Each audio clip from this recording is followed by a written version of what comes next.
The school's annual bake sale, usually a simple affair, became a stage. Sarah, microphone in hand, her voice bright for the parents, casually mentioned, "My husband, Frank, the school teacher, still thinks his woodworking hobby pays the bills."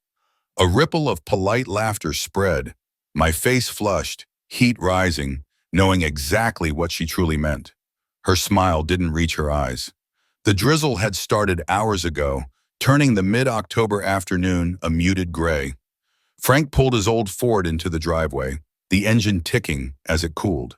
The grocery bag, heavy with milk, bread, and the expensive dark chocolate almonds Sarah favored, felt like an anchor in his hand. A dull ache, a pressure he couldn't quite name, had settled in his chest all morning. A premonition, perhaps, though Frank wasn't one for such things. He preferred facts, tangible wood, the precise measurements of a blueprint.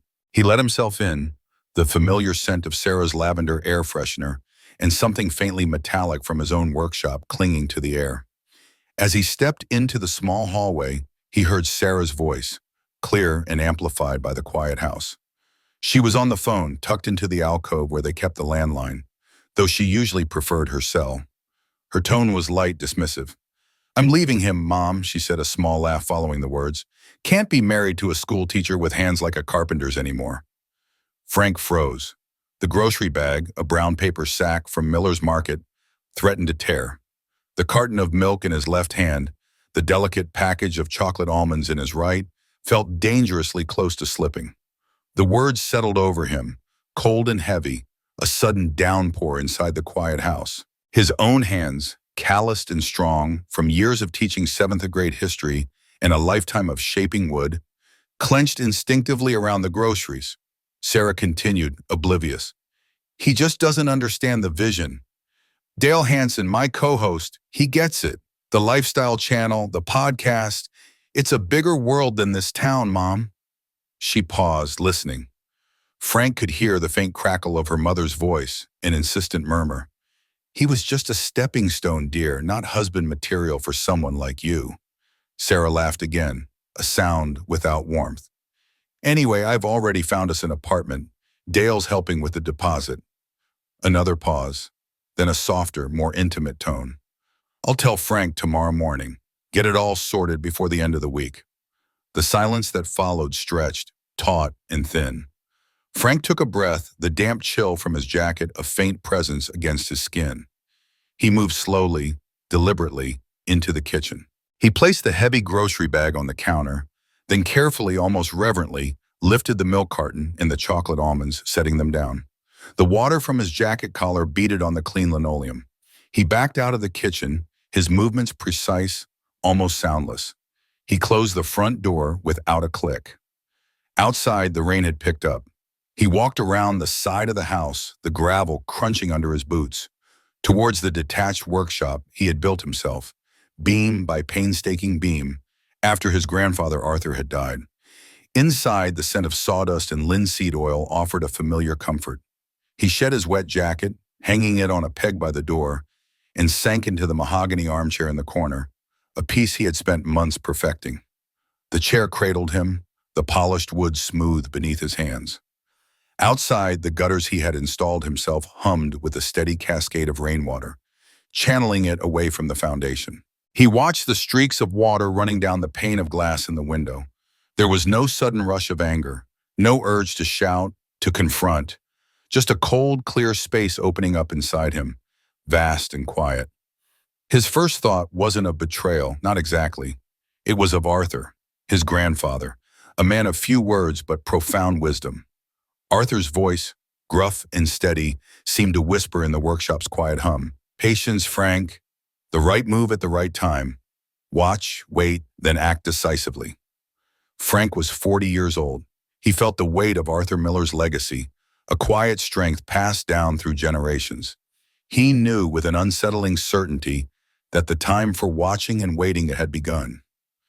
And soon he would have to prove if he truly was Arthur's heir. The smell of brewing coffee already filled the kitchen when Sarah walked in, a pale morning light barely pushing back the October gloom. She wore the silk robe I'd given her for our 5th anniversary, a deep jade color that always made her skin seem luminous. Her hair, usually perfect, was still slightly rumpled from sleep, a detail I noticed without comment. She stopped, a flicker of surprise crossing her face at seeing me already dressed for work, a mug steaming in my hand. It was 6:30. "Morning, Sarah," I said, my voice flat, neutral. "Want some coffee?" She walked to the counter, her movements practiced, graceful. She looked at my face, a careful scrutiny, as if searching for something. She always looking put together, even first thing. There was never a truly undone moment with Sarah. I poured her a cup, dark and strong, just the way she liked it. The steam rose, momentarily clouding the air between us. She took the mug, her fingers brushing mine, a casual contact that held no warmth. She took a slow sip, then set the mug down on the granite counter. "Frank," she began, her voice steady, "we need to talk." I watched her, the steam from my own mug curling against my chin. "About you leaving me?" Her eyes widened, the mug halfway to her lips, suspended in the air. A drop of coffee threatened to spill. The carefully constructed calm on her face fractured, just for a moment. She didn't say anything, just stared. "Came home early yesterday," I continued, my voice even. "Heard you on the phone with your mother." She didn't deny it, her shoulders beneath the expensive silk squared. She met my gaze, a flash of determination hardening her features. "I think we should get divorced." The words hung in the quiet kitchen, stark and definite. I nodded, took another sip of coffee. "I agree." My calm seemed to throw her off balance. Her brow furrowed, a faint line appearing between her eyebrows. "You agree?" The question was edged with something I couldn't quite decipher, perhaps disbelief. "Yes," I confirmed, setting my mug down with a soft click. "We want different things, Sarah. No point dragging this out." She recovered quickly, her professional composure snapping back into place. "I think we can keep it amicable," she suggested. "No messy court battle, no public spectacle. Just a quiet, clean separation." "Absolutely," I said. "You can have everything. The house, the cars, even your mother's dinnerware set." The last part about the dinnerware felt like a small, private stone dropping into a very deep well. It was a set her mother had always held over us, reminding Sarah of her family's heritage, while Sarah herself had never once cooked a meal on them. Her eyes narrowed for a brief instant, a flicker of something sharp, then a flash of triumph, quickly masked by a show of sympathetic concern. "That's very generous, Frank. Are you sure?" Her voice was softer now, almost gentle. "I'm sure," I replied, finishing my coffee. The bitter warmth settled in my stomach. "I'll move out this weekend. Stay with my brother George for a while." She nodded, a wave of relief washing over her face, easing the tension around her eyes. "My lawyer Todd Jensen can draw up the papers. It could be over within a month." She looked almost eager now, the end of an old chapter already visible, the new one opening. "Perfect," I said, grabbing my keys from the hook by the door. "Text me the details. Need to get to school." The old Ford would be waiting. As I reached the door, her voice stopped me. "Frank, are you okay?" It was an odd question given the circumstances, almost an afterthought, a gesture. I turned, gave her a small, almost imperceptible smile. "I will be, Sarah. We both will be." The confusion that settled on her face, a faint puzzlement at my calm, was my first genuine satisfaction in a long time. It was a subtle shift, a quiet victory. I stepped out into the still, damp morning. The rain started again, a light, steady patter against the pavement as I drove toward Rochester East High. The drumming on the windshield matched my mood. I felt a strange sense of relief, not tragedy. The air in the car was cool, clean. My classroom, room 207, with its peeling paint and the faint scent of old textbooks, had always been my sanctuary. Today, it felt more so. Here, amidst the maps and chalk dust, I was Mr. Miller, not Frank Miller, the man whose marriage was quietly dissolving. Grading papers on the Treaty of Versailles, its intricate clause and lasting betrayals, I momentarily forgot my own. The quiet rhythm of the red pen scratching across essay margins was a familiar comfort. "Mr. Miller, are you okay?" Clara Hansen, a bright girl with observant eyes, asked as she handed in her paper after class. "You look different." I looked up, meeting her gaze across the worn desk. Just a little tired, Clara, I deflected, offering a small, reassuring smile. It's a long week. I gestured to the pile of essays.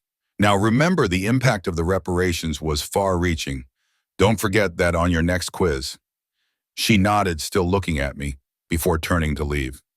Teaching provided a shield, a role to inhabit that demanded all my focus, leaving no room for personal turmoil. During my free period, tucked away in the staff lounge, I checked my phone. 3 missed calls from Sarah.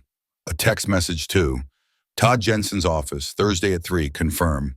The efficiency was almost admirable. I replied, confirmed. Clean, quick, done, just as we'd agreed. Thursday arrived with a stark autumn chill. Todd Jensen's office was downtown, on the 18th floor of the tallest building in Rochester. It was all glass and polished chrome, designed, I imagined, to impress and intimidate. The waiting area had minimalist art and a view of the city that felt cold, distant. Sarah was already there, impeccably dressed, sipping bottled water. She gave me a tight, almost professional smile. Todd Jensen was a man who seemed to have spent too much time in a tanning bed, his suit sharp, his handshake firm, but lacking warmth. He led us into a conference room, the large table gleaming under recessed lights. The divorce papers were laid out before us, a thick stack of legalese. He flipped through them, explaining the key points with a practiced ease. I was to relinquish all claims to the house, the primary vehicle, Sarah's new SUV, and our joint savings account. No alimony was requested, nor offered. Frank, you confirm you're in agreement with these terms? Todd asked, leaning back in his chair, watching me closely. I confirm, I said, my voice steady. And Sarah keeps her retirement account. I keep mine. Todd nodded. Naturally, though, he added, a condescending smirk touching his lips, a teacher's account is usually considerably smaller. Sarah shifted in her seat but said nothing. Now, regarding future earnings, Todd continued, Sarah is on the verge of some exciting career opportunities.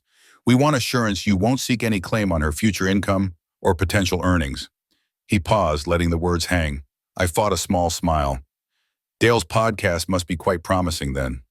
Sarah stiffened, a faint flush rising on her neck. Among other opportunities, yes, Todd interjected smoothly, covering for her. So you agree, Mr. Miller? Absolutely, I said, meeting his gaze. I want nothing from Sarah's future endeavors, and I trust she wants nothing from mine.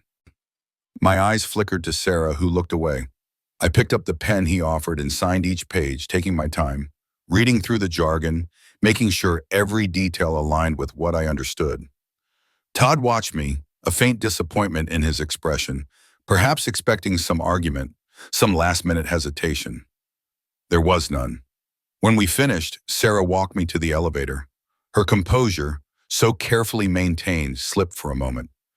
I never meant to hurt you, Frank, she said, her voice softer than it had been in days. I looked at her, truly looked at her. Her face was a mask of practiced regret. I know, I replied, my voice quiet. You just meant to use me until something better came along. Her cheeks flushed, a deeper, uncontrolled color this time. She opened her mouth to speak, but the elevator doors slid open. I stepped inside.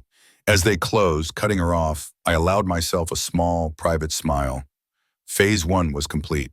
That weekend, I moved my few belongings, mostly tools and books, into my brother George's old hunting cabin. It was small, isolated, a good place to be quiet.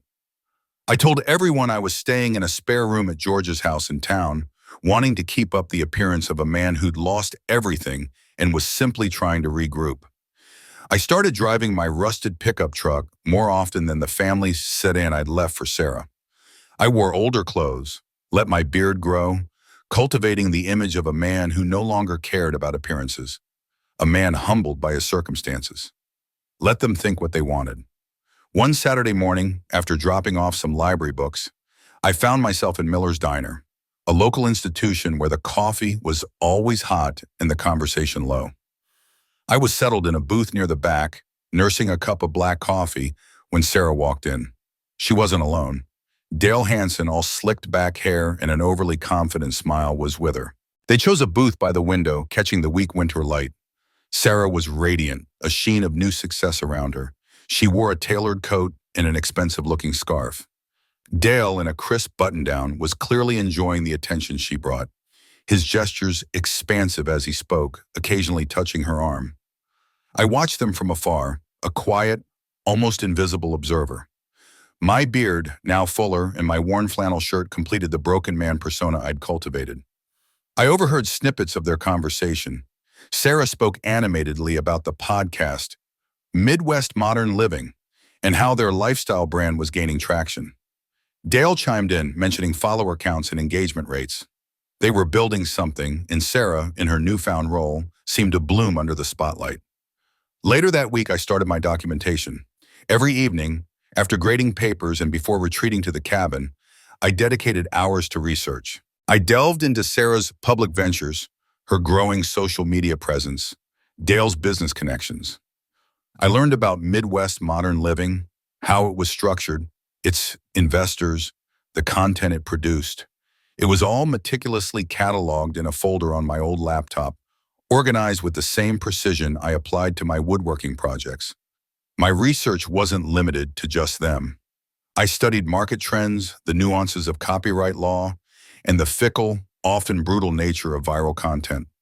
The internet was a vast library, and I was a patient, methodical student.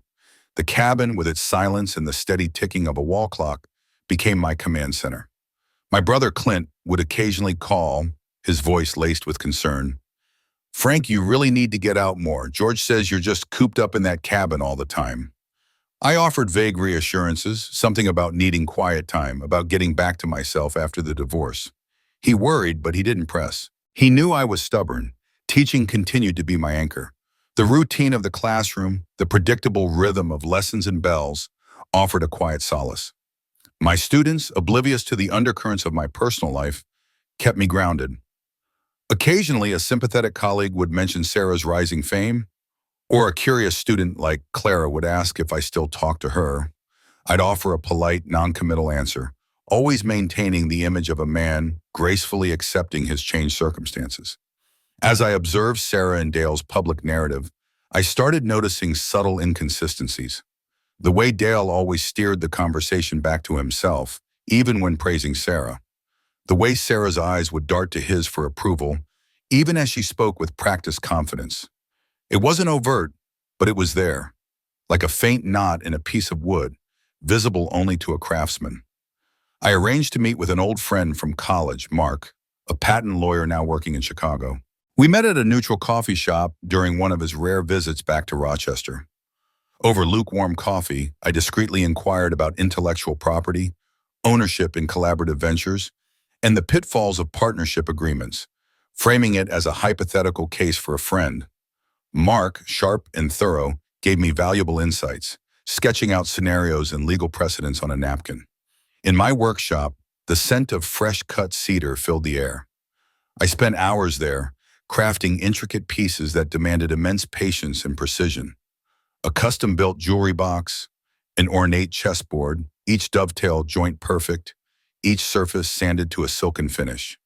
It mirrored my planning, slow and deliberate, each step calculated. Through my continued research, a pattern in Dale Hanson's business dealings began to emerge. A history of taking credit where it wasn't due, of cutting corners on legalities, of exploiting enthusiasm for personal gain. It was subtle, embedded in old articles and forgotten forum posts. But it was there. I collected the data, cross-referencing, building a comprehensive file on Midwest Modern Living, its investors, its legal structure, its content strategy. The pieces were slowly falling into place. Months turned into a year. Sarah's Midwest Modern Living brand, propelled by Dale's aggressive marketing and her polished presentation, seemed unstoppable. Regional magazines featured her, her face beaming from glossy pages.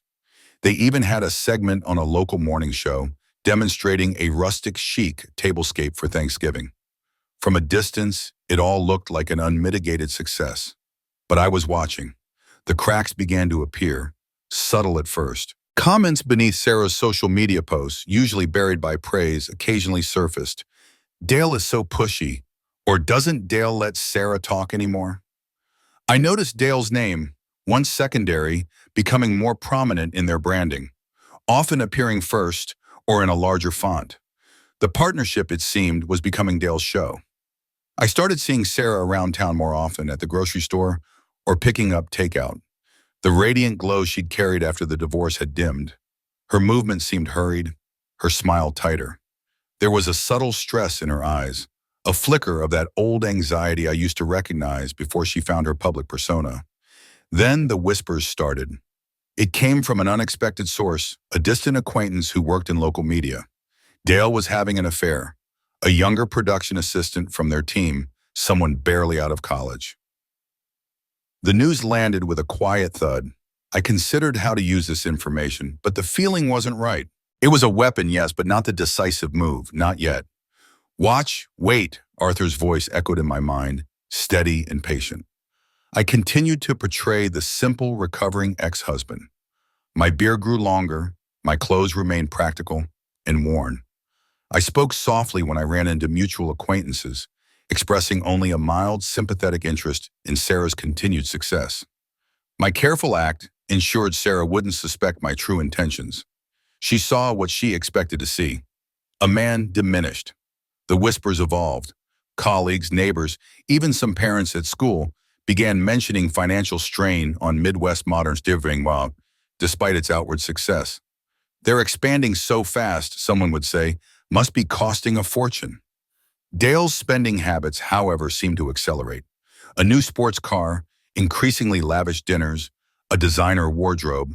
Meanwhile, the company's expenses, as I gleaned from publicly available business filings, seemed to outweigh its actual profits. It didn't add up. My discreet research intensified. I uncovered that Dale had been taking out loans, using Midwest Modern Living as collateral without full transparency to all parties involved. It was a complex web of small print and hidden clauses. Then, buried deep within some old paperwork from Sarah's initial business filings, something I had overlooked before, I found it. A forgotten clause regarding intellectual property ownership that, under specific circumstances, hinted at a potential vulnerability. It was a faint thread, but it was there, waiting. I began making a series of anonymous tips. Not sensational accusations, but subtle nudges. Emails to industry blogs, quiet calls to local news outlets, pointing to questionable business practices within Midwest Modern Living.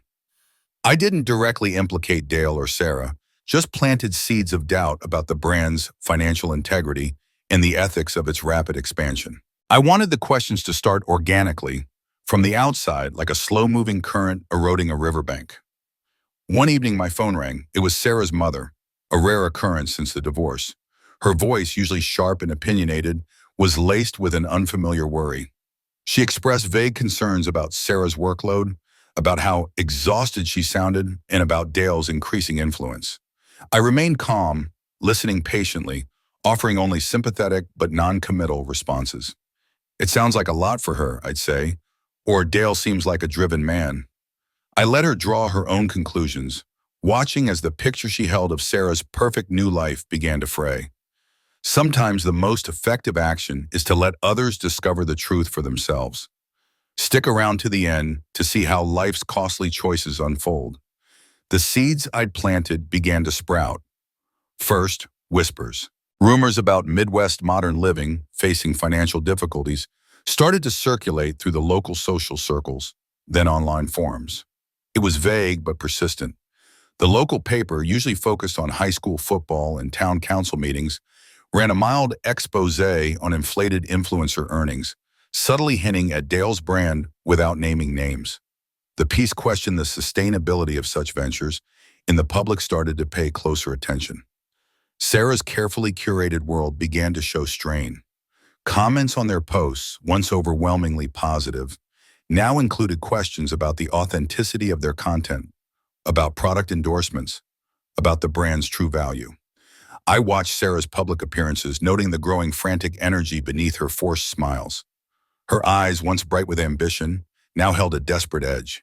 She was struggling to maintain the cheerful persona, the facade beginning to crack under the weight of public scrutiny. Then came the affair. A disgruntled ex-employee, likely the production assistant Dale had discarded, leaked photos. Nothing explicit, but enough to confirm the rumors. The images showed Dale and the assistant in compromising situations, caught in candid moments that spoke volumes. It caused a swift and brutal PR nightmare for Midwest modern living. The carefully constructed image of Midwestern wholesomeness shattered. The investors, already nervous from the financial whispers, reacted swiftly. Funds were pulled, audits demanded. Meetings I heard through my network became tense and frequent. Dale, cornered, lashed out. He tried to blame Sarah for the PR disaster, for not being vigilant enough, for allowing the leaks. Their arguments, once private, spilled into public view, caught on camera phones and replayed across social media. The partnership was unraveling. I continued my work in the shadows. Through my carefully cultivated contacts, I ensured that certain damning information about Dale's past business failures, a failed .com venture, a shady real estate deal, reached key people, a journalist known for his investigative streak, a disgruntled former investor. These facts, presented at the right moment, solidified the narrative of Dale Hansen as a charlatan, a man with a history of cutting corners and leaving a trail of wreckage. One afternoon, my phone buzzed with an unfamiliar number. It was Sarah. Her voice was tight, thin, almost unrecognizable. "Frank, I don't know what to do. Everything's falling apart." She sounded desperate, pleading for advice. I maintained my distant, simple persona. "Sounds like a mess, Sarah," I said, my voice flat, devoid of emotion. "Hope you figure it out." I offered generic, unhelpful platitudes, giving her nothing concrete, only mirroring the emptiness she had given me. Sarah's mother, now increasingly agitated, also reached out to me again. She tried to control the damage, calling contacts, making public statements, but her clumsy interventions only made things worse, drawing more attention to the escalating crisis. I listened, nodded, but offered no solutions. Meanwhile, I ensured that specific legal documents, subtly highlighting Dale's fraud and the nuances of intellectual property theft, found their way to the right desks, an anonymous packet sent to the state's corporate registry, a hint to a legal blogger. The forgotten clause from Sarah's initial business filings, the vulnerability I had uncovered, now had a path to light. I also carefully leaked the details of Dale's personal debts, revealing how they were intricately tied to the company's finances. The information, once private, became public knowledge, exposing the precarious financial house of cards they had built. This prompted the local bank, where Dale and Sarah held their business accounts, to begin an internal investigation, triggered by yet another anonymous tip that landed on a loan officer's desk.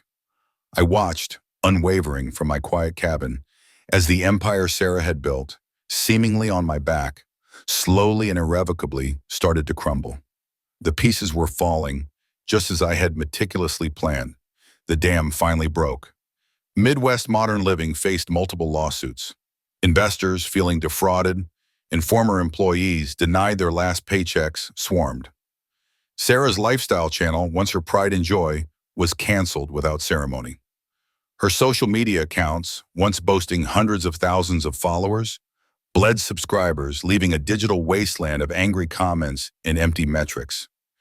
Dale Hansen, true to form, proved himself a rat deserting a sinking ship. He abandoned Sarah, taking what little money he could salvage from their crumbling venture and fleeing town. He was gone, leaving Sarah to face the wreckage alone. She was left with crippling debt, a ruined reputation, and the crushing realization that, due to the partnership agreement she had so carelessly signed, she was legally liable for Dale's fraudulent actions. She desperately sought legal counsel. But the lawyers she approached, the same ones who had once courted her with promises of intellectual property protection and brand expansion, now either shook their heads, unwilling to touch such a toxic case, or demanded exorbitant fees she could no longer afford. The grand, glass-walled offices that once symbolized her ambition now felt like inaccessible fortresses. Then, in a final desperate move, she tracked me down. I was in my workshop, sanding a maple tabletop, when the familiar sound of her car crunching on the gravel reached me. She walked in, a ghost of her former self. Her hair was unkempt, her clothes wrinkled, and there was a haunted, exhausted look in her eyes. The silk robe and tailored coats were gone, replaced by a faded sweatshirt. She was disheveled, a shell. She stopped just inside the doorway, the scent of sawdust and linseed oil filling the small space between us. Her eyes, red-rimmed, met mine.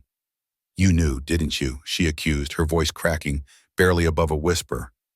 "You knew all along." I set down the sanding block, wiped my hands on a rag, and looked at her.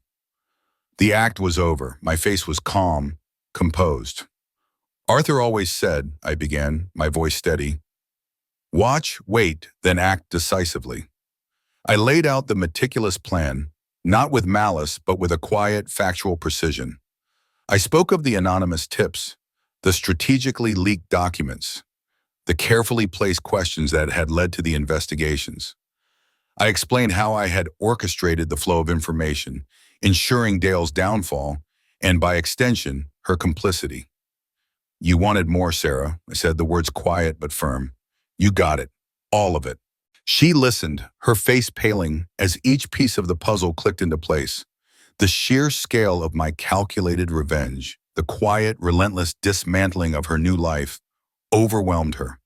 The words her mother had spoken about me, about my carpenter's hands and my teaching salary, about me not being husband material, now seemed brutally, horribly mistaken. She had dismissed me as small, insignificant. She had been wrong. "Please, Frank," she begged, her voice now raw with desperation. "Help me. Is there any way out of this?" Her eyes pleaded, searching for the man she had once known, the man who would have fixed anything. I shook my head, my gaze unwavering. "You made your choices, Sarah." I picked up the sanding block again, the soft, rasping sound filling the silence. "You wanted freedom, both financial and social. This is what it looks like."